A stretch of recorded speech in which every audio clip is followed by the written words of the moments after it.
Welcome back, Crammers. Question 26. Solve the simultaneous equation, so clear algebraic working. Here we're going to be using substitution method where we isolate one variable and input it or substitute it into the other equation.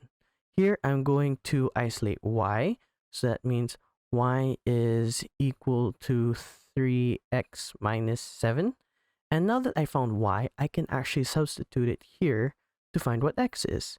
7x plus 3y, which we found to be 3x minus 7, is equal to 3. 7x plus 3 times 3, that's 9x.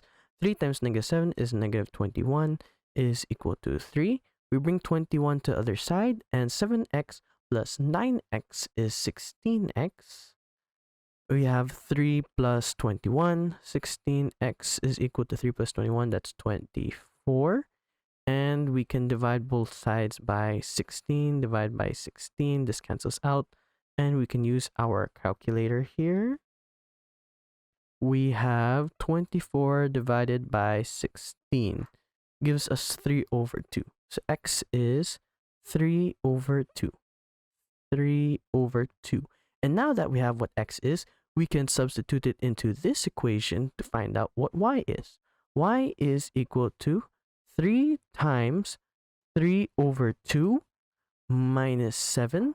That means y is equal to 3 times 3. That is 9 over 2 minus 7.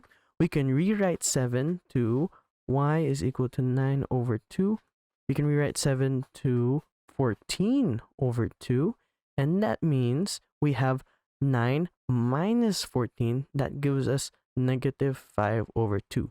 Y is equal to negative 5 over 2. Thanks for watching. Cram, then scram.